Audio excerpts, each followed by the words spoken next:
Hope you all can hear me well.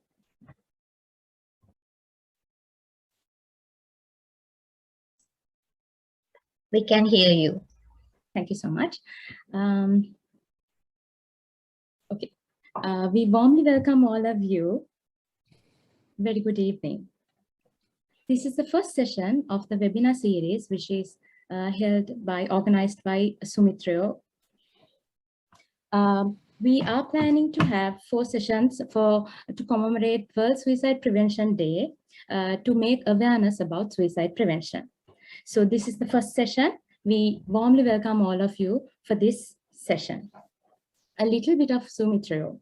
Sumithrayo has been started in 1974 by late Mrs. John Dimmel. This is a volunteering organization. These trained volunteers are providing emotional support for those who are in need in emotional support. The people who is going through depression and a lot of traumas in life are talking to us. And also there is another supporting arm called Melmadura, Sumithrayo Melmadura. Sumithrayo Melmadura has started in 1984 to support prevention of addiction for alcohol and drugs. But now with the changes of society, there are a lot of addictions adding in. So they are now supporting all the addiction people who are addicted to prevent addiction now. So also we are planning to do 4 sessions with commemorating of World Suicide Prevention Day. I would like to give you more information about this program. If you're going to the next slide.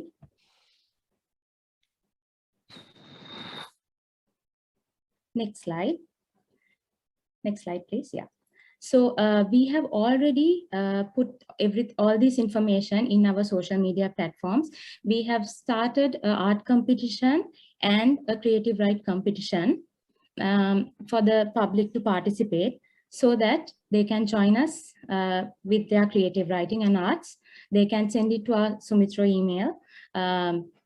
So those are the first 2 events that we launched in our social media platforms.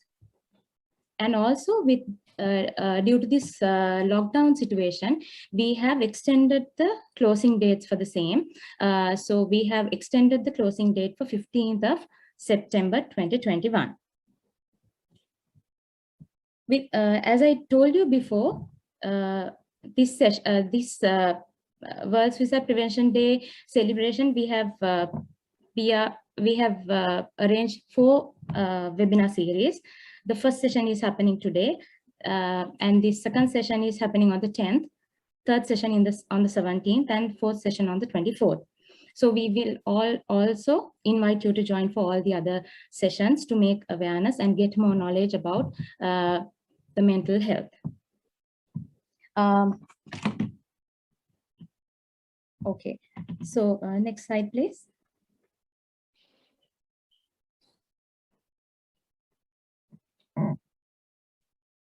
On the 10th, we are having the main program, which is starting at 6 p.m. We all want you to come and join us for that session also, so to gain more knowledge. So I'm going to introduce our resource personnel for the day. He's Mr. Nivendra Uduman. Nivendra Uduman is a counseling psychologist and psychotherapist with 7 years experience in the field of mental health in Sri Lanka. He pursued both postgraduate and undergraduate education in Christ University, Bangalore, India. His key interests include suicide prevention, community mental health awareness, and psychological first aid. Without taking more time, I'm going to hand over the session to Nivendra. Nivendra, over to you. Thank you, Amandi. Okay, a very good evening to all of you. Suba Sandhyawak silu denatama. First, I would like to say thank you to Sumithrayo for inviting me to present this session today. Apologize for the background noise, a bit of barking in the background. So we'll just get started. I'll share my presentation.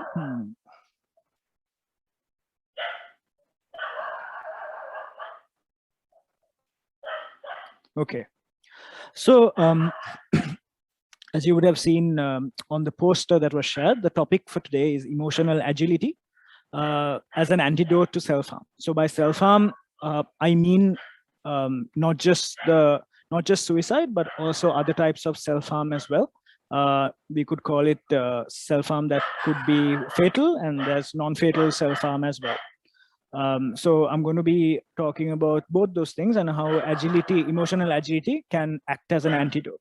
Right. Okay.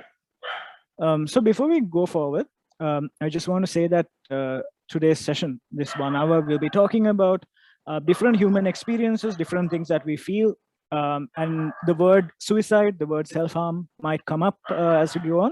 So if you experience any discomfort, or if you experience any discomfort during or after the webinar, please make sure that you seek support by calling one of the 2 numbers that was given on the slides. And you can get assistance from these 2 services if you feel like today's session caused any discomfort. So I just want to put that out there as well before we start. Okay. So I want to start by sharing a little bit of a story by this person called Susan David, who came up with the idea of emotional agility, right?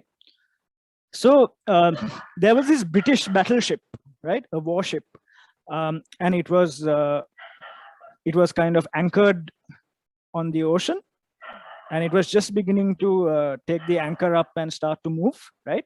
And the captain was just out on the deck looking at the sunset, and he was about to go down to the deck below for dinner, right? And suddenly one of his seamen who was on the deck looking out said, "Lights, dead ahead, 2 miles," right? And then the captain asks, "Steady or moving," right? Is the light steady or moving? And the seaman says, "Steady, captain." So then the captain says, "Okay, signal that ship, tell them that they're on a collision course, and to alter their course by 20 degrees, right?" And then they send the signal out, and the answer they receive from the other source of light is, "Advisable, you change course 20 degrees," right? So the other source of light directs signals to the ship. And then the captain feels really insulted because his order was not followed, and he was kind of humiliated perhaps a little bit in front of his junior seaman as well. So he gets more angry and sends another message to that source of light saying, "We are HMS Defiant. We are a 35,000 ton battleship. So change course 20 degrees again," right? And then the signal comes back, "Brilliant, sir. I'm O'Reilly of the 2nd class. Change course immediately," right? And now the captain gets really, really wild and really, really angry and red in the face, and he's just completely lost it, where he says, "We are the flagship of Admiral Sir William Atkins Wills. Change your course 20% immediately," right?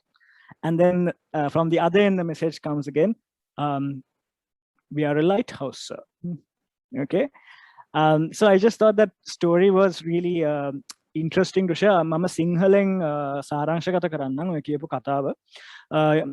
බ්‍රිතාන්‍යයේ යුද නැවක කපිතාන්වරයා දවසක් ඉර බසිනවා බලන් ඉද්දි එයාගේ තව නාවිකයෙක් කිව්වා, "මේ sir ඉස්සරහෙන් මොකක් හරි එලියක් පේනවා, right? කෙලින්ම එලියක් පේනවා."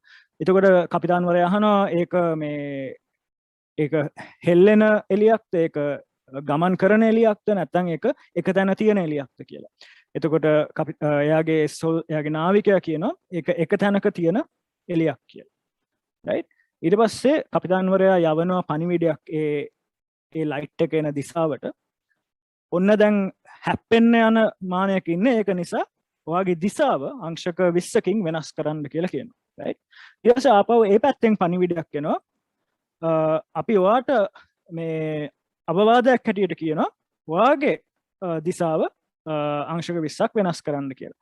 ඊට පස්සේ දැන් කපිතාන්වරයාට තරහ යනවා. මොකද එයාගේ නාවිකයෙක් ඉස්සරහා නිකන් ලැජ්ජාවට පත් වුණා වගේ වැඩක් වුණ නිසා එයා ආපහු මෙසේජ් එකක් යවනවා අනිත් පැත්තට. මම මගේ ශිප් එක නම HMS Defiant මම ටොන් 35000ක් බර යුදනාවක් වාගේ දිසාව අංශක 20ක් වෙනස් කරගන්න කියලා. ඊට පස්සේ අනික් පැත්තෙන් ආපහු පණිවිඩය එනවා නියමයි සර් මගේ නම සීමන් ඕරයිලි වාගේ දිසාව අංශක 20ක් වෙනස් කරන්න කියලා ආපහු පණිවිඩයක් එනවා. අනිවාර්යෙන් වහාම තමාගේ දිසාව මාරු කරන්න කියලා වෙනස් කරන්න කියලා පණිවිඩයක් එනවා.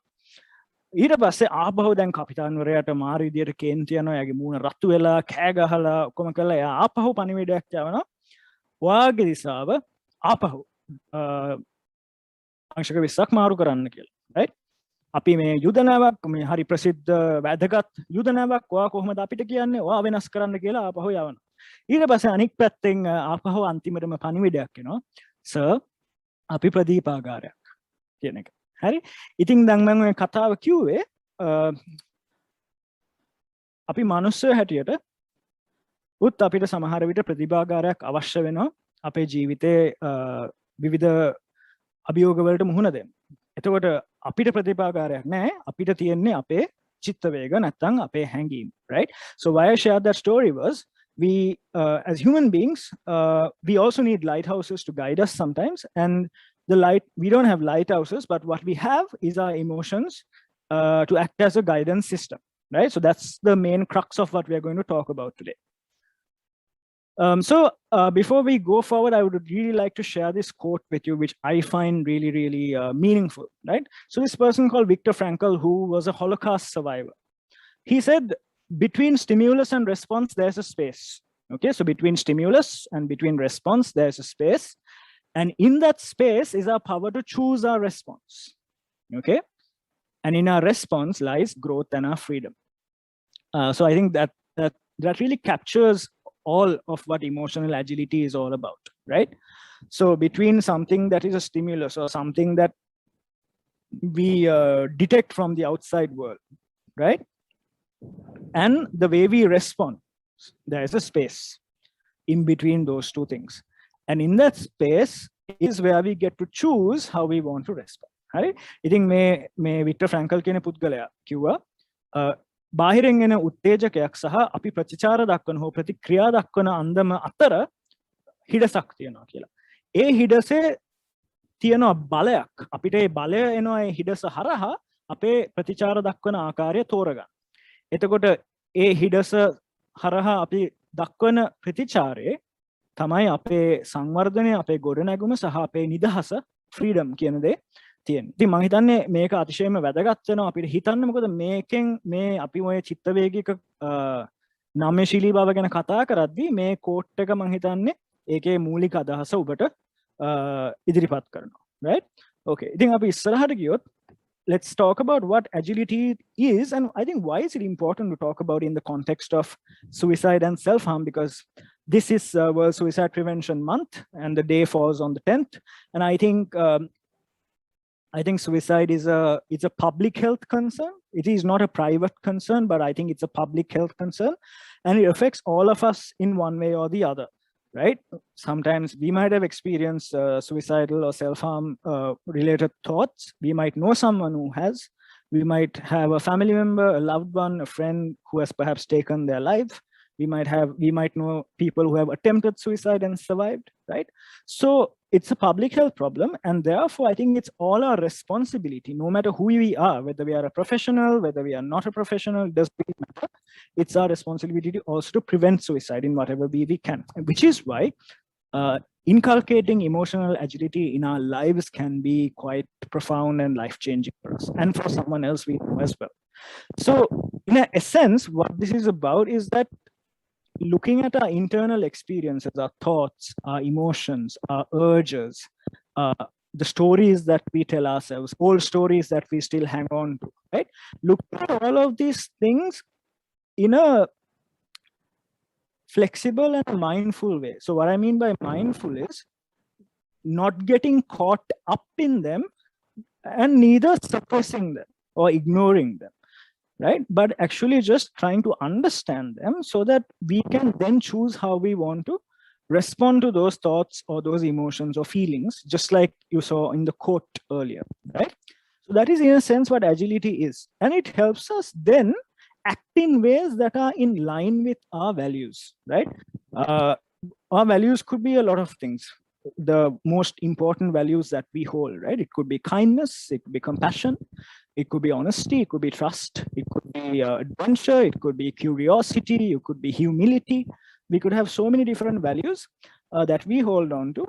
Then by being agile, by practicing emotional agility, we get to act in accordance to our values. And for example, if we are someone who values meaning in life, if we value purpose in life, then we also get to act in line with that if we are able to look at our emotions and our thoughts in a more flexible, in a way that we don't completely get consumed by them, and we don't let them own us, because actually they don't own us, but we decide on how we want to respond. හරි ඉතින් සිංහලෙන් කිව්වොත් චිත්තවේගික නම්‍යශීලී බව කියලා කියන්නේ අපේ අභ්‍යන්තරයේ අපිට දැනෙන සිතුවිලි, අපේ හැඟීම්, පරණ කතා, පරණ මතකයන්, ඒ හැම දෙයක්ම නම්‍යශීලීව සහ සතිමත් බවකින් දකින්න එක තමයි මේ චිත්තවේගික නම්‍යශීලී බව කියලා කියන්නේ, right? එතකොට අපි මෙතනදී ඉඩ දෙන්නේ අපේ සිතුවිලි වලට සහ අපේ හැඟීම් වලට අපේ ජීවිතේ පාලනය කරන්න. හැබැයි අපිට හැකියාව ලැබෙනවා අපිට තීරණයක් ගන්න කොහොමද අපි අපේ සිතුවිලි සහ හැඟීම් වලට ප්‍රතිචාර දක්වන්න ඕනේ කියලා. එතකොට ඒක ගොඩක් වෙලාවට අපිට අපේ වටිනාකම් වලට ගැලපෙන විදිහට අපිට පුළුවන් යම්කිසි අවස්ථාවකද යම්කිසි තත්වයකට යම්කිසි හැඟීමකට ප්‍රතිචාර දක්වන්න. ඉතින් මම හිතන්නේ ඒක තමයි මේ මූලික වශයෙන් චිත්තවේගික නම්‍යශීලී බව කියලා කියන්නේ. දැන් ඇයි මේක වැදගත් වෙන්නේ අපි සියදිවි හානි කර ගැනීම නැත්නම් ස්වයං හානිය ගැන අපි කතා කරන්නේ, right? ගොඩක් වෙලාවට සියදිවි නසා ගැනීම ගැන සිතුවිලි තියෙන කෙනෙක්, ඒ වගේ තත්වයක ඉන්න කෙනෙක් ගොඩක් වෙලාවට මේ ඒ කෙනාගේ ජීවිතය නැත්නම් ඒ කෙනාගේ තියෙන ගැටලු දිහා බලන්නේ බොහොම තුනී දෘෂ්ටි කෝණයකින්. එතකොට එයාට පේන්නේ එයාගේ ඉස්සරහෙන් තියෙන දේ පමණයි. එයාට ඒ දැනෙන හැඟීම හෝ එයාට එන සිතුවිලි ඒ කෙනා ගොඩක් වෙලාවට විශ්වාස කරනවා ඒවා 100% නිවැරදි සහ ඒවා 100% සත්‍යයි කියන එක. එතකොට එතනින් වෙන්නේ සමහර විට ඒ කෙනාට එන මේ අවශ්‍යතාවය සමහර විට වැඩි වෙන්න පුළුවන්. ඒ හැඟීම් නැත්තම් මේ සිතුවිලි කරා තව කිට්ටු වෙන්න. නැත්තම් ඒවැ තව නිකන් අර මාළුවෙක් බිලි කොක්කකට අහු වෙනවා වගේ අපිත් ඒකට අහු වෙන්න. ඉතින් එතකොට තමයි ගොඩක් වෙලාවට මේ වගේ සිතුවිලි නැත්තම් මේ වගේ හැඟීම් තව ටිකක් බලවත් වෙන්නේ සහ අන්තිමටම ගොඩක් වෙලාවට කෙනෙක් සමහර විට තීරණයක් ගන්න ඒ කෙනාගේ ජීවිතේට හානියක් කරගන්න යම්කිසි විදියකින්. දැන් ඒකම සමහර විට අපි දන්නවා බොහොම ශනිකව බොහොම ආවේගශීලීවත් කෙනෙක්ට සියදිවි නසා ගන්න හෝ තමාට හානි කරගන්න සිතුවිලි ඇති වෙන්න පුළුවන්. ඒ වෙලාවෙදිත් අපිට හැකියාව තියෙනවා නම් යමක් දිහා ටිකක් පුළුල් ආකාරයකින් අපිට පොඩ්ඩක් පිටිපස්සට ඇවිල්ලා ඒ දිහා බලන්න. ඒ දිහා ටිකක් සතිමත් බවකින් බලන්න. ඒ වෙලාවට, right? එතන අපිට හැකියාව ලැබෙනවා තීරණයක් ගන්න අපි කොහොමද ඒ දෙයට ප්‍රතිචාර දක්වන්න ඕනේ කියන එක, right? හරි. ඉතින් මම හිතනවා ඒක ඔයගලන්ට පැහැදිලි ඇති කියලා. Right? So then we talked about emotional agility a little bit, but the opposite of agility, as you all may know, is rigidity, right? Being rigid. So let's just explore the differences and how the differences also kind of influence how we respond to different situations in our lives, right? So when we are rigid with our emotions, with our thoughts, and with the past stories that we own as ours, right? There's often the tendency for us to get hooked onto them, right? Now, what I mean by getting hooked onto them is we kind of start to over-identify with our thoughts and feelings. We start to believe that they own us, they control us, and not the other way around. And we hold on to stories, we hold on to beliefs that we have for ourselves that aren't necessarily serving us anymore, right? They may be things from the past, but they may not be serving us anymore. But still, when we are really rigid with our emotions, we tend to get hooked.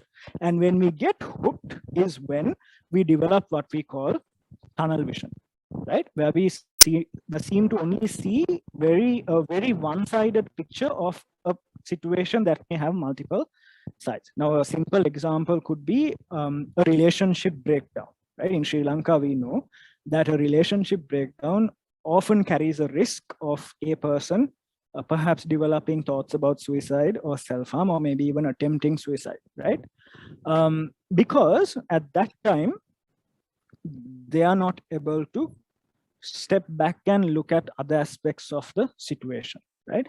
So they again develop what they call this tunnel vision, because they are sort of perhaps holding on quite strongly to those emotions and thoughts that seem really overwhelming at that time. So it's so kind of two things tend to happen, right? One thing is that people might tend to really bottle up things that they're feeling. They don't want to share it with anyone.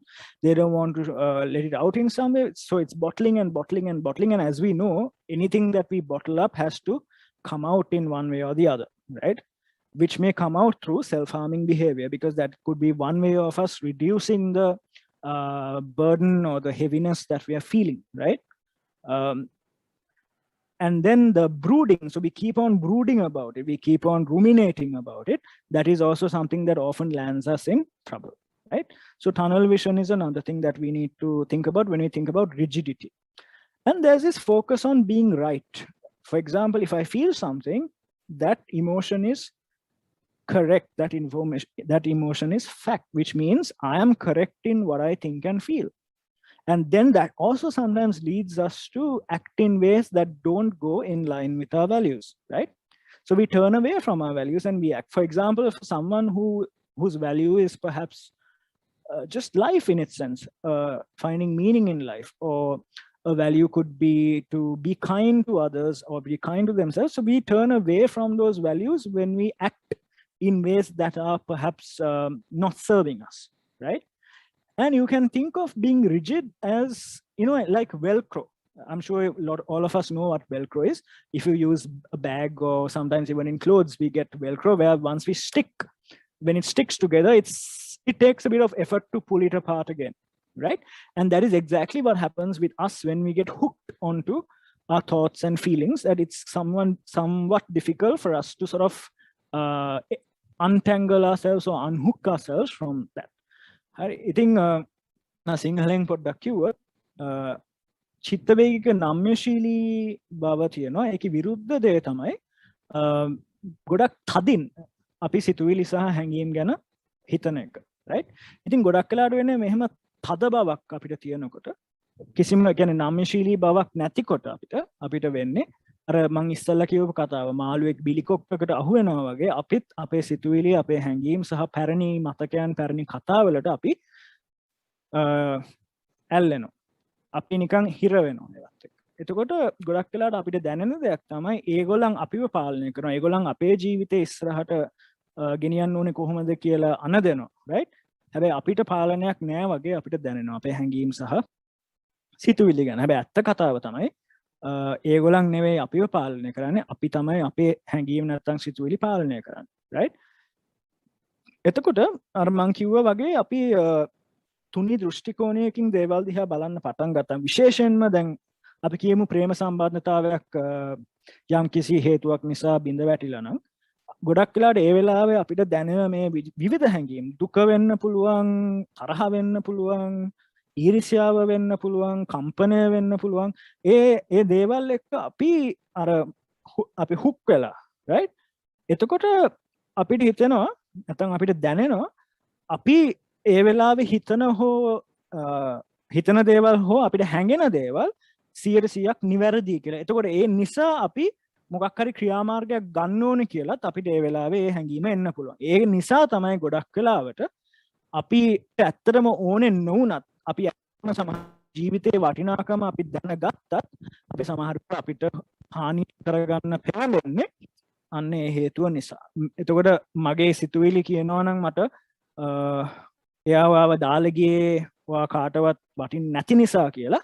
එතකොට සමහර විට බොහොම ශනිකව අපිට එන්න පුළුවන් ප්‍රතිචාරයක් එහෙනම් ඉඳලා තේරුමක් නැහැ කියන එක, right? හැබැයි ඇත්තටම මම කියන්න ඕනේ, මට ඔයගලන්ට කියන්න ඕනේ දේ තමයි අද අපේ හැඟීම් නැත්තම් අපේ සිතුවිලි 100ක් කවදාවත් නිවැරදි නැහැ. right? ඒවැ පොඩි පොඩි දෝෂ තියෙන්න පුළුවන්. ඉතින් ඒක ගැන අපි සැලකිලිමත් වෙන එක වැදගත් වෙනවා. ඒ වගේම මේ අපි මේ දේවල් දිහා බොහොම තදින් දකින්නකොට නම්‍යශීලී බවක් නැතිකොට අපි නිකන් අර වෙල්ක්‍රෝ වගේ වෙන. ඔයගොල්ලන් දන්නවා ඇති වෙල්ක්‍රෝ ස්ට්‍රැප්ස් පාවිච්චි කරනවා ඇති බෑග්ස් වල එහෙම නේද? ඒක අපි දෙකට මෙහෙම කියලා තද කරාම අපිට බොහොම අමාරුයි සමහර විට ඒක ආපහු ඇදලා ගන්න. අන්නේ ඒ වගේ තමයි අපිටත් වෙන්නේ. දැන් හැබැයි අපි නම්‍යශීලී වුණාම බලමු මොනවද වෙන්නේ කියලා. So when we are agile, we are able to unhook ourselves from these emotions and thoughts that are perhaps not always helpful. We are able to look at things in a broader perspective. We are able to be more clear-sighted perhaps than having this tunnel vision kind of perspective, right? And we might look at our emotions and we might look at our thoughts from a perspective of, or a sense of curiosity. We might want to ask ourselves, where is this coming from? Or what is the function of what I'm feeling? What is it trying to tell me, right? What are my thoughts trying to tell me? So that is perhaps a more agile way of looking at things rather than saying, this is what it is. Because most of the time, like I said earlier, half of what we feel and think are not always 100% accurate, right? So when we are agile, then it gives us a space also to act in ways that are in line with our values, right? If it's compassion, if it's kindness, if it's generosity, whatever they might be, it helps us act in line with our values. And that also does come into play in our interpersonal relationships as well. Because when, for example, again, a romantic relationship, right? If there are problems, if there's argument, if there's some conflict, if we are rigid, we might say, you know, I'm right, you're wrong, let's end it, I'm done with you, right? Whereas in a agile, if you're agile emotionally, you might think, okay, let's first try to see where all this is coming from. What are these things that I'm feeling? What are they trying to tell me, right?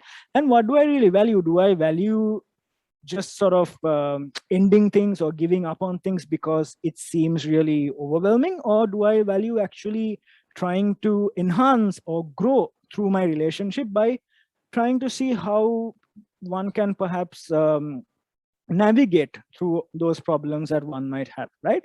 So we become, our brains become more like Teflon. If you ever used a non-stick pan to cook or to make food, you'll always know that it's made out of Teflon, which is why it's non-stick, right? So just like that, we also become non-stick when we are agile, where we can sort of step away from our feelings and thoughts and sort of look at them from a more clear-sighted way, and they don't come to stay. And that is the nature of thoughts. They don't come to stay, right? They come and they go. And just like that, feelings also don't stay forever. They come and they go. So if I talk to you from a very biological perspective, අපි ජීව විද්‍යාත්මකම පැත්තකින් කතා කරොත්, an emotion lasts in our body only for 90 seconds. Now you might think, whoa, what is he saying, right? But actually, we know that the chemical structure of an emotion lasts only 90 seconds in the body. So every other minute that it lasts is because we add all sorts of different interpretations and meanings into that emotion. And then it keeps dragging on and spiraling, right? So that is something that you might want to think about. Think මම බොහොම ඉක්මනින් සිංහලෙන් කිව්වොත් අපි නම්‍යශීලී වෙනකොට අපිට පුළුවන් වෙනවා අපේ සිතුවිලි සහ හැඟීම් වලින් පොඩ්ඩක් ඈත් වෙලා ඒවෙන් පොඩ්ඩක් ගැලවිලා ලිහිල් වෙලා ටිකක් පුළුල් වශයෙන් අවස්ථාවක් හෝ තත්වයක් දිහා බලන්න, right? එතකොට එතනදී අපේ සිතුවිලි සහ හැඟීම් දිහා අපි ටිකක් කුතුහලයකින් සහ පිළිගැනීමකින් acceptance කියන දේ බලනවා මිසක් අර මම හැම වෙලේම නිවැරදි, මගේ හැඟීම් හැම වෙලේම නිවැරදි කියන දෘෂ්ටි කෝණයකින් අපි බලන්නේ නැහැ. ඒකට අපි බලන්නේ ටිකක් කුතුහලයකින්. කොහෙන්ද මේ හැඟීම එන්නේ? මොකද්ද මේක මට කියන්න හදන්නේ? මොකද්ද මේක මට දෙන්න හදන සංඥාව, right? අන්න එතනදී අපිට පුළුවන් එතකොට ආපහු තීරණයක් ගන්න, මම කොහොමද මේකට ප්‍රතිචාරයක් දක්වන්න ඕනේ මගේ වටිනාකම් වලට ගැළපෙන ආකාරයට. එතකොට මම ටෙෆ්ලෝන් කියන දේ වගේ මගේ මොලේ හැසිරෙනවා, right? ඒකෙන් අදහස් කරන ඔයගොල්ලන් මං කිව්වා වගේ non stick pan එකක් පාවිච්චි කරනවා නම් ඒක ටෙෆ්ලෝන් වලින් තමයි ගොඩක් වෙලාවට ඒ මටීරියල් එක හදලා තියෙන්නේ. ඒතකොට ඒකේ ස්වභාවය තමයි මොනවත් එකට ඇලවෙන්නේ නැහැ. right? ඉතින් අපිත් එතකොට අපේ සිතුවිලි වලට හැඟීම් වලට ඇලවෙන්නේ නැති වුනහම අපිත් ටෙෆ්ලෝන් වගේ අපේ සිතුවිලි සහ හැඟීම් එනවා සහ ඒවා යනවා. මොකද ඒක තමයි ස්වභාවය. right? දැන් අපි අත්‍තරම ජීව විද්‍යාත්මක රසායනික පැත්තකින් බැලුවොත් හැඟීමක් අපේ ශරීරයේ පවතින තප්පර 90ක කාලයකට පමණයි. ඔයගලන් දන්නවද දන්නේ? හරි? හැබැයි ඊට පස්සේ ඒක පවතින හැම විනාඩියකම පවතින්නේ අපි ඒකට දාන විවිධ වෙනත් පොහොර නිසා තමයි. හරිද? ඒක අපිට හිතන්ට යමක්. විශේෂයෙන්ම සියදිවි නසා ගැනීම වැළැක්වීම ගැන අපි කතා කරද්දී අපේ ජීවිතවල සහ අනික් අයගේ ජීවිතවල මේ නම්‍යශීලී බව අපි අපේ ජීවිතේ යොදා ගන්න එක සහ අනික් අයට මේ ගැන කියා දෙන එක. ළමයි ඉන්නවා නම් එහෙමයි, යාළුවෝ ඉන්නවා නම් එහෙමයි. තමා වෘත්තිමය උපදේශකවරයෙක් නම් නැත්නම් මනෝවිද්‍යාඥයෙක් නම් ඔබට පුළුවන් මේ ගැන ඔබගේ සේවාලාභීන්ට දැනුවත් කරන්න. මම හිතන්නේ ප්‍රජාවක් වශයෙන් අපිට කරන්න පුළුවන් දෙයක්. මේක අපි අපේ හැඟීම් එක්ක ගැටෙන හැටි, අපේ හැඟීම් එක්ක අපි දක්වන සම්බන්ධතාවය අපිට වෙනස් කරන්න පුළුවන්. right? hari. Think so in this emotional agility, this whole concept, one of the most primary things is that emotions act as signposts, right? It is signposting us towards looking at our values, right? So you can think of this almost like emotions being a set of code that programmers code, right? Or it could be, you can just think of it as data, right? What are your emotions trying to tell you? Where is it turning you towards is a question you might want to ask yourself, right? Now, for example, if we are feeling, now let's take the pandemic, right? And the COVID-19 situation and the lockdown that we are experiencing right now in Sri Lanka. Some of us may be feeling really frustrated and angry, right? And we might often be confused about where this anger is coming from, or where this frustration, why isn't it going away? Right? Why am I feeling like this? So we might keep sort of also being critical of ourselves by asking ourselves, why are you like this? Right? Whereas everyone else seems, at least in the surface level, they seem okay. Why am I so angry? So actually, if you look at it, a way to think about it is, what is this anger trying to tell me? What is the data? Right? What is the data trying to tell me? And then we get to figure out, actually, it might be pointing us towards something that has gone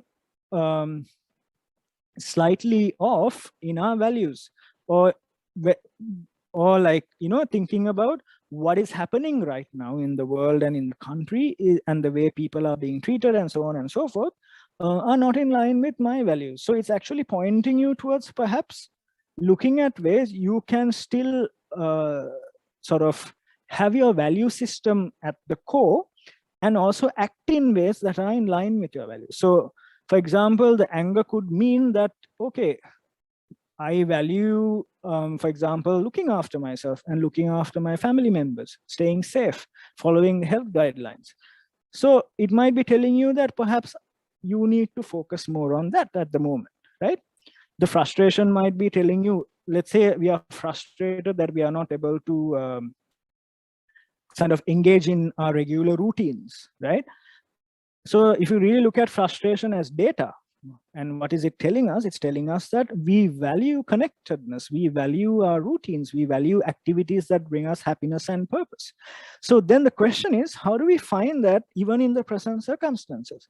Because in our minds, because of rigidity again, we might believe that it's not possible to do those things that I used to do. Those days I should really enjoy talking to friends, and now because it's a lockdown, I don't think I can do it. But actually, that is your feeling or your thought at that time is not perhaps accurate, because there are still ways you can maintain your relationships with people, right? That's just one example. Or if you are someone who really valued getting outdoors, right? Maybe it's not safe to do right now, but there could be alternative ways that you can sort of get that same kind of pleasure that you got. So then your frustration is pointing you towards the need to come back into what you value and see how you can perhaps adjust, or you can be flexible in how you still act in ways that are in line with your values, right? ඉතින් අපි හැඟීම් ගැන කතා කරන, චිත්ත වේග ගැන කතා කරනකොට අපිට ඒ ගැන හිතන්න පුළුවන් නිකන් මේ සයින් පෝස්ට් එකක් හැටියට. this මග පෙන්නන මොකක් හරි සංඥාවක් හැටියට. දත්ත හැටියට. එතකොට මේ හැඟීම් අපිට මොකක්ද ඇත්තටම සංඥා කරන්න හදන්නේ? අපි දත්ත හැටියට ඒ දිහා බැලුවොත්, right? එතකොට ගොඩක් වෙලාවට දැන් උදාහරණයක් වශයෙන් අපි මේ වසංගත කාලයේදී සමහර අයට අපේක්ෂා බංගත්වයක් දැනෙනවා වෙන්න පුළුවන්, right? හිර වෙලා මට පරණ කරපු දේවල් කරන්න බෑ, මම එක්තැන් වෙලා මට යාළුවොත් එක්ක යන්න බෑ එළියට. එක දේවල් නිසා මට අපේක්ෂා බංගත්වයක් දැනෙනවා වෙන්න පුළුවන්. එතකොට ඇත්තටම අපි මේ අපේක්ෂා බංගත්වය දිහා දත්ත හැටියට බැලුවොත් අපිට අහන්න පුළුවන් ප්‍රශ්නය තමයි මේ මොකක්ද මට ඇත්තටම කියන්න හදන්නේ මේක? ඇයි මට මෙහෙම දැනෙන්නේ? මට මොකක්ද කියන්න හදන්නේ මේක? එතකොට මම පොඩ්ඩක් පිටිපස්සට ඇවිල්ලා පොඩ්ඩක් ඒකෙන් ටිකක් ඈත් වෙලා ඒ දිහා බැලුවොත් මට ඇත්තටම කියන්න හදනවා වෙන්න පුළුවන්. මට වටිනා දෙයක් තමයි අනික් අයත් එක්ක සම්බන්ධතා පවත්වන එක. මට වටිනා දෙයක් තමයි එලිමහනේ කාලය ගත කරන එක. මට වටිනා දෙයක් තමයි යම්කිසි විනෝදාංශවල යෙදෙන එක. දැන් මෙතනදී වසංගත තත්ත්වය හෝ ලොක්ඩවුන් එක නිසා මට යථාර්ථවාදීව බැලුවොත් ඒ සමහර දේවල් කරන්න අමාරු වෙන්න පුළුවන්. හැබැයි ඒත් ඔබගේ ඒ අපේක්ෂා බංගත්වය ඇත්තටම ඔබට සංඥා කරන්නේ තවමත් ඔබට පුළුවන් ඔබේ වටිනාකම් වලට ගැළපෙන ආකාරයට හැසිරෙන්න ඔබගේ පරිසරයේ පොඩි වෙනස්කම් නැත්නම් ඔබ හිතන ආකාරයේ පොඩි නම්‍යශීලී බවක් ඇති කරගෙන. ඉතින් ඒක තමයි ඔබගේ අපේක්ෂා බංගත්වය ඔබට ඇත්තටම කියන්න හදන්නේ. ඉතින් ඒ වගේ තමයි ජීවිතයේ ඕනම තැනකදී අපිට දැනෙන හැඟීම් අපිට දත්ත හැටියට බැලුවොත් අන හැටියට නෙවෙයි, අන දෙන නිලධාරීන් හැටියට නෙවෙයි, හැබැයි දත්ත හැටියට. Looking at our emotions as data and not directives, not someone who's giving us orders, but someone who's just giving us data. And for us to make sense of that data.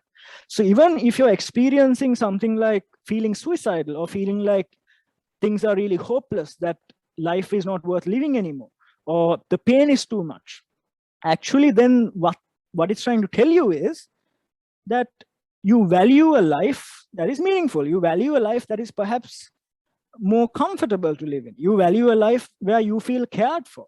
You value a life where you feel like you're wanted. Because those are the very things that we feel that we are not when we are experiencing a suicidal crisis, right? So that's an important thing for us to think about, right? Because most of the time, when we feel like we are a burden, when we feel like we are not wanted, when we feel like other people don't really care, or we are too much for other people, or even if we are gone, people might not miss us. So these are all kinds of stories that we tell ourselves based on how we're feeling at a particular time. But I think if you really, all of you look at your lives a little bit, you will understand that how you feel doesn't last. How you feel is not permanent at that time, right? But at that time, because again, we are sort of conditioned in a way to believe that whatever we feel is true and accurate, we tend to act in accordance to those feelings and not in accordance to our values, those really core values that we hold strongly. So that's just something, again, for us to consider when we are either looking at ways to support ourselves when we are going through something really difficult, or when we are thinking about how we can support other people in the context of you may be a carer, you may be a counselor, you might be a befriender, you might be just a concerned community member, whatever you are, right? Don't have to be a professional. This is a really important thing to perhaps communicate to people, that emotions are not fact, they don't own you, and they are merely data or a signpost that is directing you towards something you value. Simple, right? Now it might sound simple, but actually it takes some practice, it takes some being conscious of this for us to start implementing some of this in our lives. But what I really want to say is, from the time that I have started to sort of understand this, which is not quite long time ago, it's actually quite recently that I was exposed to this concept of agility, that sometimes the way I think about things, I feel, have also changed, or things have become a bit more flexible in some aspects of my life. I'm not going to say I'm all there, but I think it's not just about listening to a webinar, right? It's also about maybe taking back something to see how you can include it in your daily life. That is what matters, right? That is what, and also when it comes to suicide prevention, which is why we're here today, that is what matters. If you take something that you perhaps pick up and try to see if you can either use it in your own life to help yourself, or you can help someone else with it, then that is what's really meaningful, right? Okay, so there are 4 steps to developing agility, or steps towards agility, according to Susan David, who is a psychologist from the Harvard Medical School, right? She's the one who developed this concept. So there are 4 steps that we can think about in any context. Doesn't have to only be about when we are suicidal or when we feel like we want to self-harm, but it could be in any circumstance, right? So the first step is showing up. Now, this is, I think, one of the most important things we can talk about today. Showing up just means actually allowing yourself to feel all of your emotions, right? එතකොට මේ නාමශීලී චිත්තවේගික නාමශීලී බවට පියවර 4ක් තියෙනවා. Susan David එයා තමයි මේකේ නිර්මාතෘ. එයාට අනුව මේ පියවර 4ක් තියෙනවා. පළවෙනි පියවර තමයි showing up කියන දේ. ඒ කියන්නේ අපේ හැඟීම් අපිට හැම හැඟීමක්ම හැම සිතුවිල්ලක්ම අපිට දැනෙන්න ඉඩ දෙන එක තමයි මේකෙන් අදහස් කරන්නේ. So what we're trying to say is we are not going to push away, suppress, block, or ignore anything, but we are going to treat our emotions as just emotions, and that all emotions, whatever it might be, is valid, right? So that is a really important thing that we need to talk about, because I think in our society, if you look at the broader culture in that we live in, a lot of the time people are conditioned to believe that there are only few emotions that are acceptable and valid in the broader context that we live in our families, in society, in school, at the workplace, at university, wherever, right? And most of the time, either directly or indirectly, we receive the message from childhood that we are only supposed to express and feel certain emotions, and other emotions are not allowed. Injunctions are placed upon what you're supposed to feel and what you're not supposed to feel. And with this connects this concept of what we call toxic positivity, right? Or false positivity. I think that is something that we are seeing a lot these days on social media, on Instagram, with all the influencers, right? Where there's this constant messaging saying, whatever happens, whatever you're going through, think positive, be positive, act positive. Even if you're feeling really, really, really down, think positive, don't be sad. Those are the times of messaging that we are getting. And I think a lot of the time in other aspects, like school, for example, a lot of children do get that message, right? Think only good thoughts, only positive vibes. So if someone is experiencing a suicidal crisis and they hear these things, it's probably not the most helpful thing at that time, right? But alternatively, if we actually let that person know that there's a safe space where they are allowed to feel whatever emotion they want to feel, or whatever, express it in any way that they want to, then perhaps we are preventing them. That's a step towards preventing them from perhaps taking their life, right?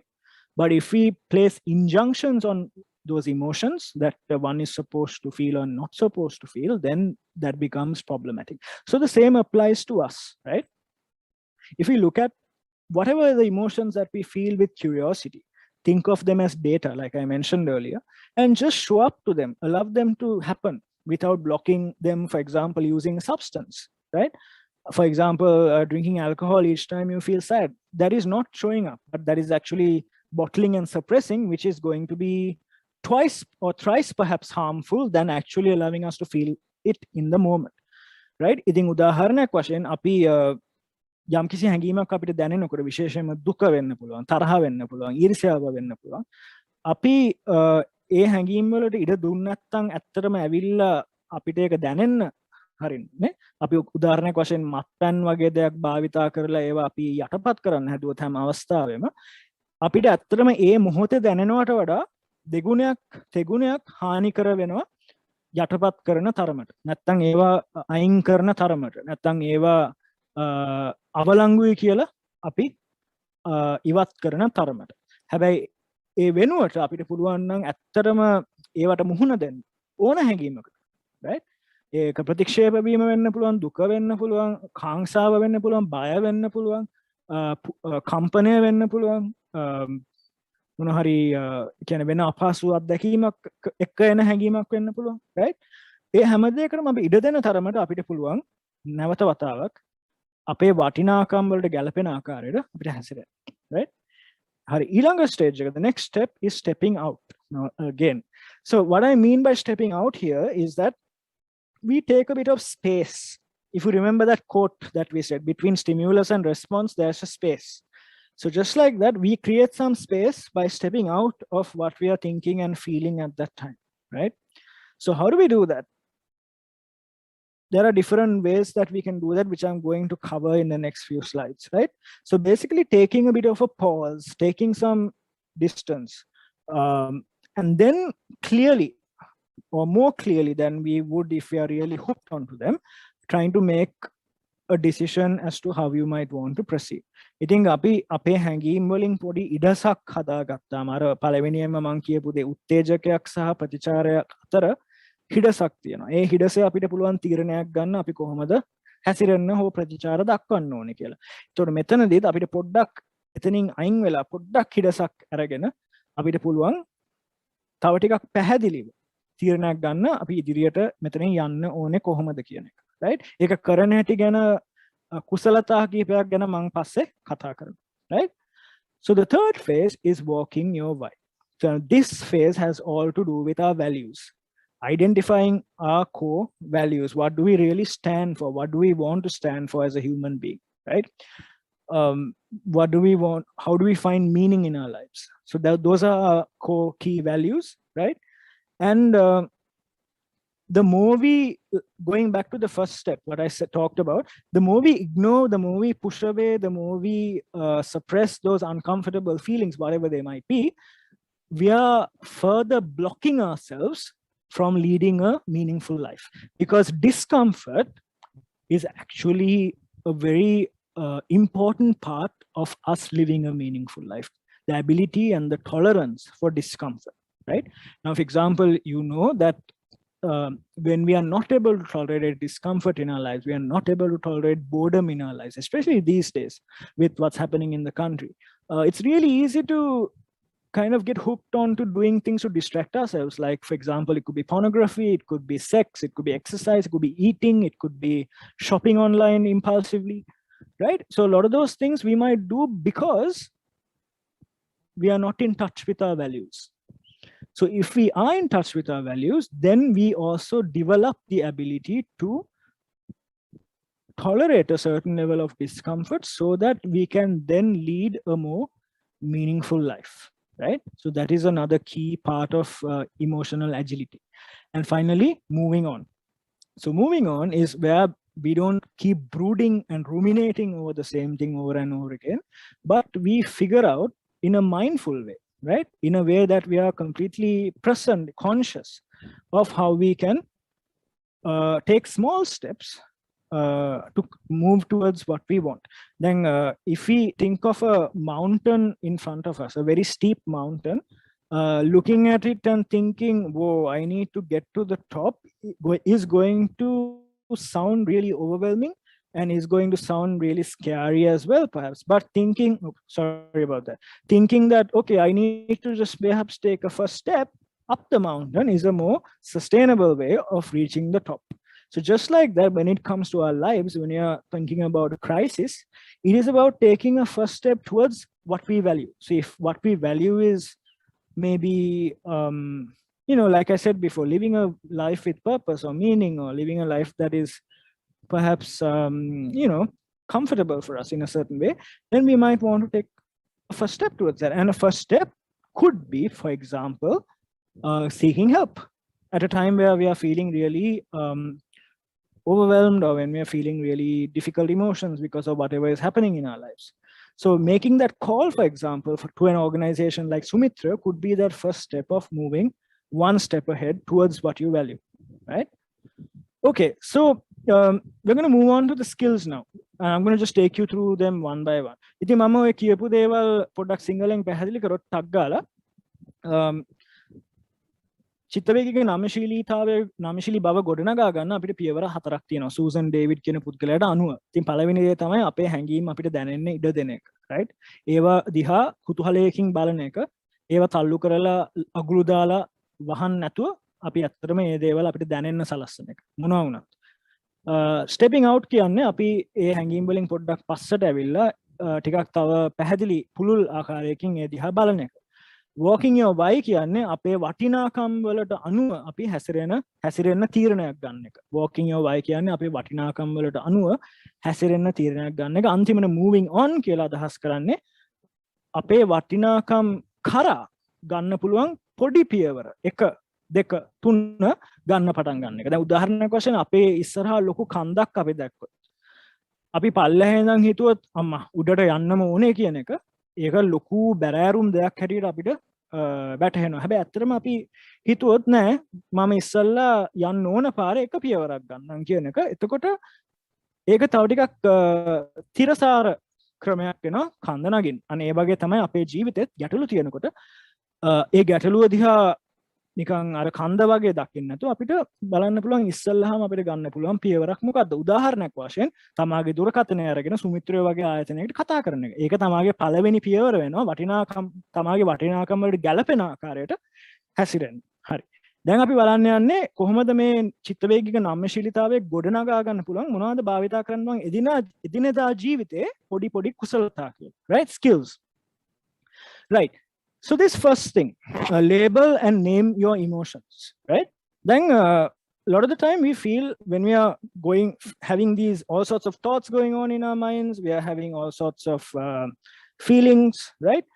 Sometimes they can seem really confusing, overwhelming, and it might feel like we, what shall I say, we are consumed by them because we can't often or we don't name what we are feeling, right?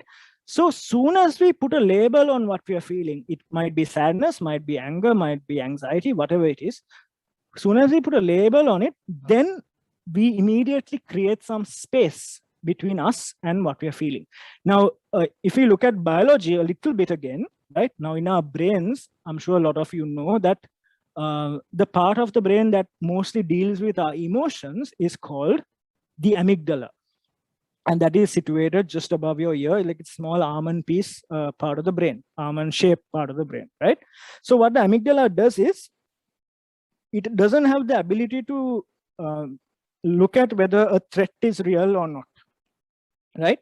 But as soon as it detects something, it sets off like an alarm, causing all sorts of responses in the body. And one of the main things that happens is, it kind of hijacks the brain. So it doesn't allow us access to the thinking part of our brain to try to think more rationally or to make a more rational decision about what we need to do at a time. So then what happens when we actually label or name something that we are feeling is, immediately we calm the amygdala down a little bit so that we can access what we call the prefrontal cortex, which is just behind your eyes, right in the front, which is our thinking center of the brain, or you can call it the control center of the brain. Then we start to use our rational thinking ability to try to decide how we want to act in line with our values. But the more we don't label what we are feeling, the more the amygdala gets the power to hijack the brain, right? ඉතින් බොහොම ඉක්මනින් පැහැදිලි කරොත් අපිට දැනෙන මොකක් හරි හැඟීම් ගණනාවක් එකවරම අපිට දැනෙන්න පුළුවන්. ඒ හැඟීම් අපිට පොඩ්ඩි ඒව නම් කරන්න පුළුවන්. ඒ හැඟීම් වලට අපිට ලේබල් එකක් දෙන්න පුළුවන්. දුකද, තරහද, ඊර්ෂ්‍යාවද, පිළිකුලද මොකක්ද, right? එතකොට බොහොම ශනිකව අපි පොඩි හිඩසක් හදාගන්නවා අපි සහ අපේ හැඟීම් අතර, right? එතකොට ඒක අපි පොඩ්ඩක් ජීව විද්‍යාත්මකව බැලුවොත් අපේ මොලේ ගොඩක් වෙලාවට හැඟීම් සම්බන්ධයෙන් තියෙන පොඩි කොටස තමයි ඇමිග්ඩලා. ඔයගොල්ලන් අහලා ඇති.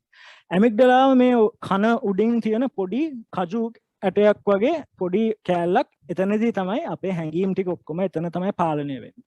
ඉතින් ඒකට ඇමිග්ඩලාවට හැකියාවක් නැහැ ඇත්තටම තර්ජනයක්ද නැත්නම් නැද්ද කියන එක තීරණය කරන්න.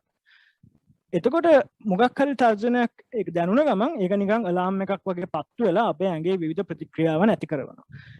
එතකොට නිකන් මොලේ හයිජැක් කරන තත්ත්වයක් වගේ තමයි වෙන්නේ. ඉතින් ඒ වෙනුවට අපිට පුළුවන් නම් අපිට දැනෙන හැඟීම් නේම් ලේබල් කරන්න මේ වෙලාවට. එතකොට අපිට හැකියාව ලැබෙනවා ඇමිග්ඩලාව පොඩ්ඩක් සංසුන් කරලා අපේ ඉස්සරහා මේකට කියනවා පෙර ඉදිරිපස බාහිකය කියලා. prefrontal cortex, right? ඒක අපිට access කරලා ටිකක් තව යථාර්ථවාදීව ටිකක් තර්කානුකූලව සමහර විට හිතලා තීරණයක් ගන්න අපි කොහොමද මේ තත්ත්වයට මුහුණ දෙන්න ඕනේ කියලා, right? ඉතින් another important thing is a lot of the time we tend to name our emotions based on these common things that we always talk about: anger, sadness, anxious, hurt, embarrassed, the more primary emotions. But underneath all of those emotions, there are so many different things that we can feel on a day-to-day basis. So actually educating ourselves in a sense, or being more literate in these different types of feelings or names for these feelings, makes it easier for us to name them, so that again we get to access the thinking part of our brain to make a value-driven decision about how we might want to act in a particular time, right? So there are so many for example, under anger, there's grumpy, frustrated, annoyed, defensive, disgusted. Under anxious, there's afraid, vulnerable, confused, skeptical, worried. So there are so many things you can feel under that primary emotion, right?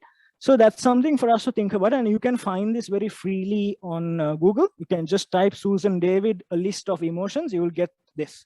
I think apita hangim nam karaddi me api samanya kiyana hangim duka taraha කාංසාව ලැජ්ජාව ඒවේ ඇතුලේ තව ගොඩාක් හැඟීම් මේවට කියනවා අපි secondary emotions කියලා, right? Secondary emotions ගණනාවක් තියෙනවා.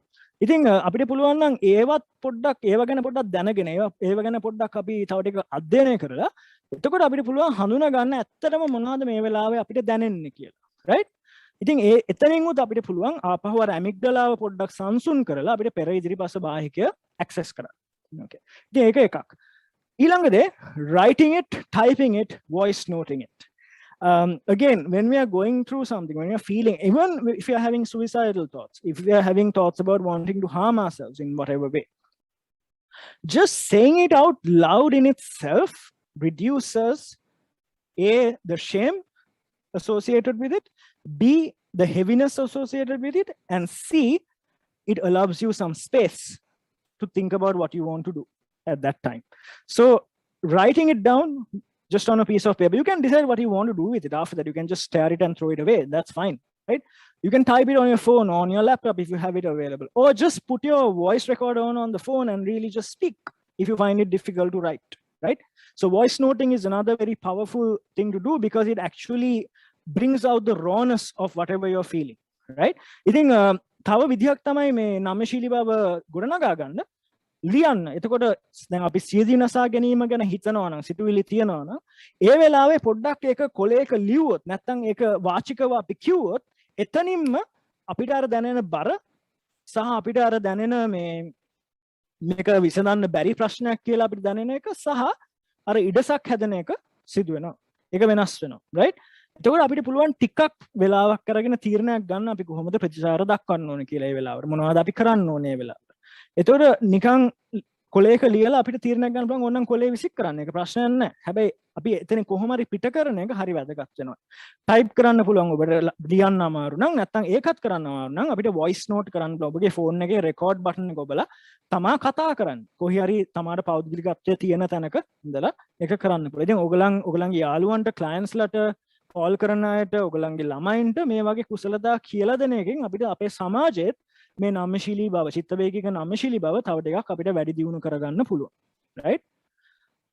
Okay, another skill or another technique to develop agility or to be agile is to speak to yourself in the third person.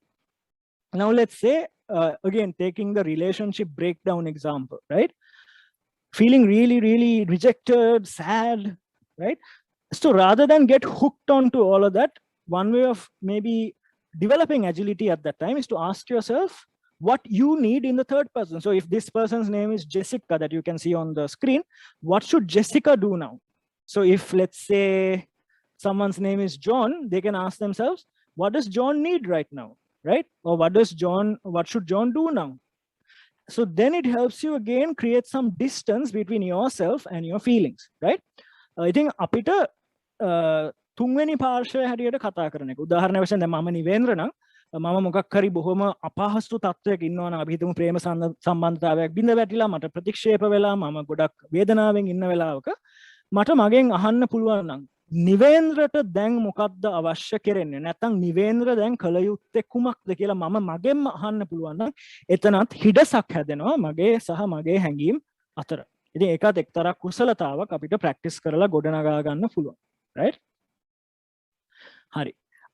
So this I want to spend a little bit of time on very quickly, right? I think we almost, almost have to wind up as well. So self-compassion. Now, a lot of the time, we believe that this is something weak. This is just an excuse. It's like throwing yourself a pity party, right? And a lot of people tend to shy away from it. But actually, it is not any of that. It is just about acknowledging the fact that you are as human as everyone else, and that every human being goes through pain. So then it sort of combats that isolation and loneliness that one feels, especially if they're in a suicidal crisis, right? Because one of the key things is that feeling isolated and alone. So to avoid that, reminding ourselves that it's a common occurrence in humanity that there is pain, right? Whereas pain is a universal thing, suffering, on the other hand, is a choice or an option that we can decide whether we want to do or not. It's a very Buddhist kind of principle as well, right? Suffering is a choice, but pain is universal. So there are three components to self-compassion very quickly, right? First thing is being kind rather than judgmental of ourselves. So reminding ourselves that we are not perfect and we make mistakes. Not everything we want in life will happen the way we want it to. Reminding ourselves of that, saying that we are just being human, is a nice way to also reduce the distress that we feel at a time like that. And also not judging ourselves, saying, oh, you're bad, you're worthless, you're a failure.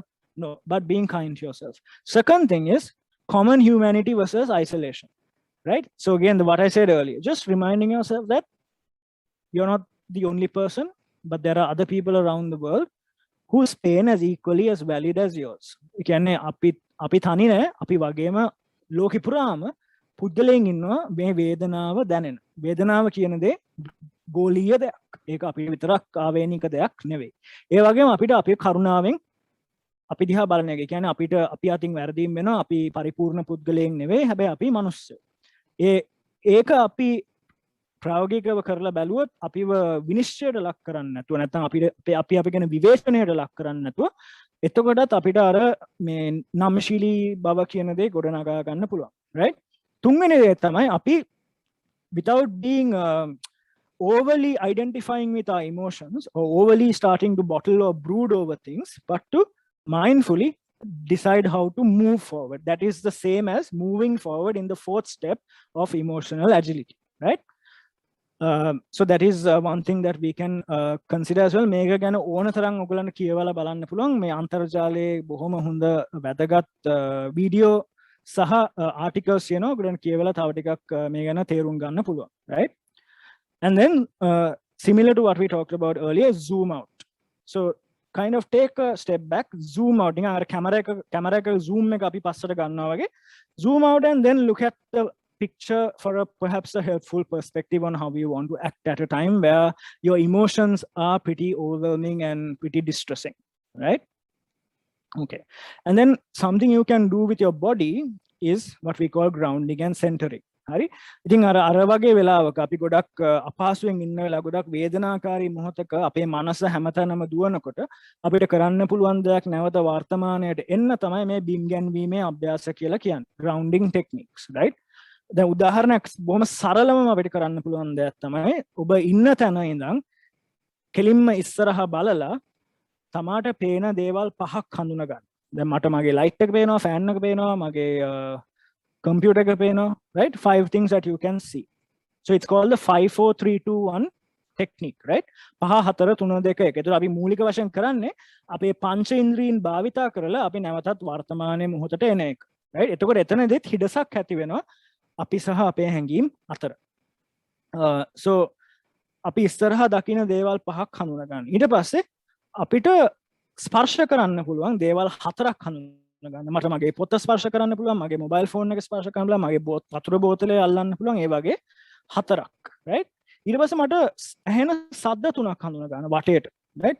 ඒක ඔබගේ කාමරය ඇතුළේ වෙන්න පුළුවන්, එළියෙන් වෙන්න පුළුවන්, සත්තු වෙන්න පුළුවන්, වාහන යනවා වෙන්න පුළුවන්, තුනක් හඳුනා ගන්න.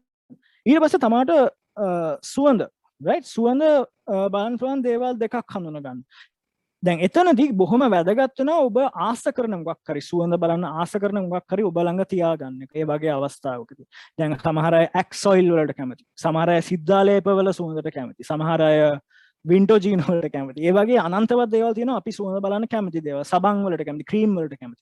ඉතින් ඒ වගේ දේවල් අපි ළඟ තියාගන්න පුළුවන් නම් අපි ඒකේ සුවඳ බලන එකෙන්ම බොහොම ෂණිකව අපේ මනස ආපහු ගේන්න පුළුවන් වර්තමාන මොහොතට. ඒක මම හිතන්නේ හරි පවර්ෆුල් දෙයක් අපිට කරන්න පුළුවන්. right? අන්තිමටම one thing that you can taste අපිට රහ බලන්න පුළුවන් එක දෙයක්. මෙතනදී ගොඩක් වෙලා ටිකක් පවර්ෆුල් ටිකක් සැර මොකක් හරි ෆ්ලේවර් එකක් තියෙන දෙයක් අපි පොඩ්ඩක් හපන එකෙන් උත් අපිට පුළුවන් වර්තමානයට ආපහු එන්න. උදාහරණයක් වශයෙන් පොඩි ඉඟුරු කෑල්ලක්, අමු ඉඟුරු කෑල්ලක් අපි හපන එක. නැත්තම් ක්‍රීම් ක්‍රැකර් එකක් වගේ දෙයක් හපන එක. මොකද අර කරුස් කුරුස් ගහන සද්දේ නිසා අපිට ආපහු වර්තමානයට එන්න පුළුවන්. නැත්තම් ඔයගලන්ට පුළුවන් නම් පොඩි අමු මිරිස් කෑල්ලක් හපන එක. ඒකේ අර තියෙන ෆ්ලේවර් එක කටවටේට යනකොට අපේ අර මනසේ වැඩ කරන දේවල් වලින් අපි පොඩ්ඩක් ස්විච් ඔෆ් වෙලා අපි වර්තමානයට හරි. ඉතින් හරිම ලේසි ක්‍රමයක් 5 4 3 2 1 එච්චරයි මතක තියාගන්න ඕනේ පංච ඉන්ද්‍රිය පහ. right? හරි. ඉතින් ඒක තමයි මං හිතන්නේ මට බෙදා ගන්න ඕන උනේ ඔයගලන් එක්ක. So finally I want to leave you with this quote which I found quite meaningful and useful to think about by this person called Jeanine Roth, right? She said, all any feeling wants is to be welcomed with tenderness. It wants room to unfold. It wants to relax and tell its story. It wants to dissolve like 1,000 writhing snakes that with a flick of kindness become harmless strands of rope. So I think this captures everything that we just talked about in this session, right? සිංහලෙන් මං උත්සාහ කරන්නම් පැහැදිලි කරන්න. ඕනම හැඟීමකට අවශ්‍ය වෙන්නේ කරුණාවන්තව ඒ හැඟීම පිළිගන්න එක, right? ඒ හැඟීමට අවකාශයක් සකස් කරලා දෙන එක ඇත්තටම මුළු හැඟීමම දැනෙන්න, right? ඒක රිලැක්ස් වෙන්න. එයාගේ කතාව කියන්න, එයාගේ දත්ත අපිට හෙලි කරන්න, right? ඊට පස්සේ ඒ හැඟීම නිකන් අර ලණුවක් නැත්නම් අර නයි 1000ක් මේකේ තියෙන සර්පයන් 1000ක් නිකන් එකින් එක ගැලවිලා එනවා වගේ ඈත් වෙලා යනවා වගේ අපිත් අපේ හැඟීම් නිකන් ඒ වගේ දිය වෙලා යන, right? එතකොට අපි මේ සර්පයන් ගැන මෙතන කතා කරේ සර්පයන්ට උනත් අපි පොඩ්ඩක් කරුණාව දක්වපු ගමන් නිකන් කිසිම හානියක් කරන්න බැරි ලනු හැටියට ඒවා දිය වෙලා යනවා. ඒ වගේ තමයි අපේ සිතුවිලි. right? ඉතින් මම උත්සාහ කරා පැහැදිලි කරන්න. මගේ සිංහල එච්චරම හොඳ නැහැ. හැබැයි ඒක තමයි idea එක. right? So tenderness, kindness and allowing it to dissolve allowing it to unfold. That means allowing ourselves to feel all of it and not to push away or to block or to suppress. That is ideally what this is trying to tell us. So that brings me to the end of what I wanted to share with you. I hope that you found this useful and that you can take back some of these things and think about it in your day-to-day life as well. ඉතින් මේ ටික තමයි මට බෙදා ගන්න තිබ්බේ අද මේ සැසියේ. මම හිතනවා මේක ඔයගලන්ට වැදගත් වෙන්න ඇති සහ ඔයගලන්ට මේකෙන් යමක් හරි ආපහු අරන් ගිහිලා ඔයගලන්ගේ දිනදා ජීවිතේ බලන්න කොහොමද ඇතුළත් කරන්න පුළුවන් කියලා. ඉතින් over to you Amandi. Thank you. Yes, thank you so much, Nivendra. There are some questions which we have got from our participants. I will try to put whatever is available at the moment. We have got a lot. So there's one question. At the moment where someone is going to suicide, what is the initial step thing we can do to help that person? Okay, good question. Initial step, I think the most important step is to listen and to let the person know that they are not alone, that you are not judging them, but you're there for them. I think that is one of the most important things we can do. If you know that someone is perhaps considering suicide or if they are feeling suicidal, and to making them safe, which means you do not isolate them or leave them alone, but just to let them know that you're there and you're willing to support them. There is another question which is like quite going with the same question. How do we support survivors of suicidal attempts survivors seems to Okay. again as they feel the family or community does not understand them, their emotions. Okay. Hari, I'll explain that in Sinhala if that's okay, so that we have a balance. The මේ ප්‍රශ්නය අහලා තියෙන්නේ සිය දිවි නසා ගැනීම තත් කිරීමකින් survive වුණ කෙනෙක්ට අපි කොහොමද සහයෝගය සපෝට් කරන්න පුළුවන් කියන එක. ඉතින් මම හිතන්නේ අපේ සමාජයේ ගොඩක් ඍණාත්මක ආකල්ප තියෙන පැත්තක් තමයි මේක. ඒ වගේම සමාජයෙන් පවුලෙන් සමහර විට නැත්තම් සෞඛ්‍ය සේවකයන් වුණත් කොන් කරන ටිකක් වෙනස් කොට සලකන පිරිසක් වෙනවා සිය දිවි නසා ගැනීම තත් කරලා සර්වයිව් වෙන අය. ඉතින් අපි අනිවාර්යයෙන්ම ඒගොල්ලන් ගැන බොහොම සැලකිලිමත් වෙන එක වැදගත්. දැන් ගොඩක් වෙලාවට අපේ රටේ වෙන්නේ ඒගොල්ලන් මොකක් හරි තත් කිරීමක් කරාට පස්සේ රෝහල්ගත කරලා ඒ අවශ්‍ය ප්‍රතිකාර කරලා ඒගොල්ලන්ව ගෙදර යවනවා. ඒතර ගෙදර යවුවට පස්සේ ලොකු අවදානමක් තියෙනවා. ඒ කෙනා නැවතත් උත්සාහ කරයි කියලා සිය දිවි නසා ගන්න. ඒ නිසා අපි එයා ගැන සැලකිලිමත්. හැබැයි අර එයාගේ පස්සෙන්ම නිකන් අර හෙලිකොප්ටරයක් වගේ ඉන්න එක නෙවෙයි අදහස් කරන්නේ. හැබැයි අපි එයා ගැන නිතරම හොයලා බලන එක, එයා කොහොමද කියලා බලන එක සහ එයාට පෙන්නන එක අපි ආව ලැජ්ජ කරන්නේ නැහැ කියලා. ඒ වගේම අපි ආව එයාට වර්ධකාරී හැඟීම් තව ටිකක් වැඩි කරන්න අවශ්‍යතාවයක් නැහැ. ඉතින් වාට අපි ගොඩක් වෙලාට කියනවනේ මේ ඇයි ආත්මාර්ථකාමී වෙන්නේ? වාට හිතන්න තිබ්බනේ පවුල ගැන. ඇයි ඔච්චර හිතුවක්කාර බලන්න ඕන නිසා දුක් විඳින්න ඕනේ කට්ටිය. ඒ දේවල් කියන්නේ නැතුව අපි යාට පෙන්වන එක අපි යාගේ වේදනාව යම් කිසි දුරකට හරි තේරුම් ගන්න උත්සාහ කරනවා කියලා සහ යාට අවශ්‍ය වෘත්තිමය සහාය යාට ලබා දෙන එක වෛද්‍යවරයෙක් හරහා උපදේශකවරයෙක් හරහා මනෝවිද්‍යාඥයෙක් හරහා ඒකත් වැදගත් වෙනවා. There's another question, Nivendra. Is there any difference between mood and emotion? Yeah. Emotion is what we talked about, all of these different things that we feel, which is, I think, an integral part of us being human, right? So emotions is partly or mostly a chemical reaction that happens in the body, and how we interpret that chemical reaction in our minds. That is what we might call emotion. A mood is generally how we feel on a day-to-day basis, and the mood can change from time to time, right? So normally now when we talk about depression, one of the key characteristics is low mood, right?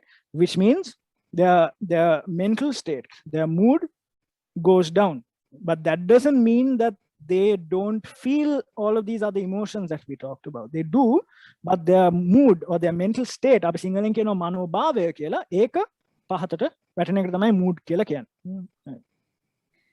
Okay, there are some queries from in Q&A asking whether they can ask questions. So, ඔයගොල්ලන්ට ප්‍රශ්න අහන්න පුළුවන් QA panel එක හරහා Q&A එක හරහා ඔයගොල්ලන්ගේ ප්‍රශ්න යොමු කරන්න අපි ඒවා නිවෙන්ද්‍රට යොමු කරනවා.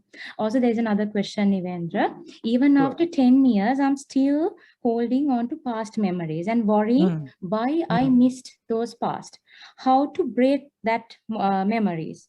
I know it's a big question, but that person wants to know a quick. Yeah, sure. I'll try. I think your question fits very nicely to what we were talking about, which is emotional agility, because one part of it is us getting hooked onto old stories, right? That doesn't serve us anymore. So perhaps you following some of the little skills that we talked about, right? Especially writing things down. It could be compassion, showing compassion towards yourself. Those kinds of things can also help us come to terms with the past, because we have to come to terms with the past at some level for us to move on, right? And to find acceptance, that is the most important thing. So even to meet the past with acceptance rather than with resistance, where we are trying to push it away. We don't want to feel this. We don't want the past. It's too painful. Push. That is not what should happen. But we could accept and look at the past also and see what is it trying to tell us. These memories that come up, what is it trying to tell us?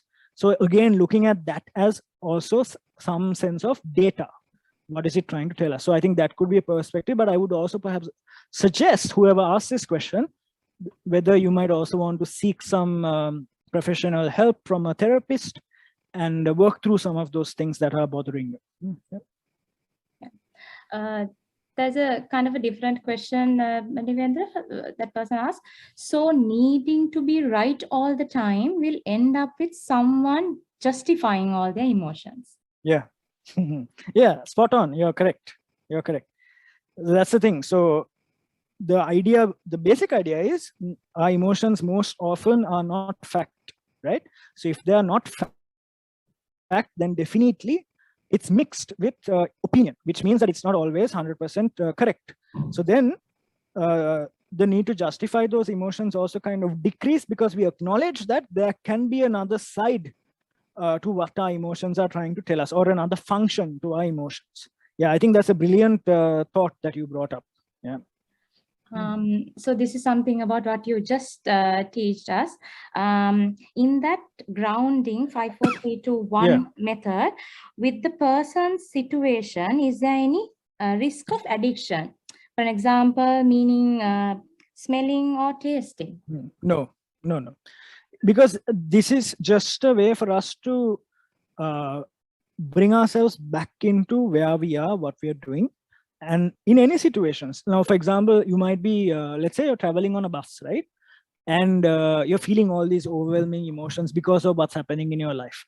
So just paying attention to what you can see in front of you, the noises you can hear around you, in itself will help you reduce that sense of overwhelm or distress, and help you, again, take some space between yourself and your emotions, and then act accordingly. So there's no risk of addiction. It's just a very healthy way to cope when we are going through something difficult. And even these days, if you're working from home because of the pandemic and you feel you're working and you can't focus and you're like all over the place, this method can be used then as well, just to bring yourself back to focus on what you're doing, right? So it's a you can apply it in many aspects of your life, not just when you're in a crisis. Also, there's another question, Nivendra.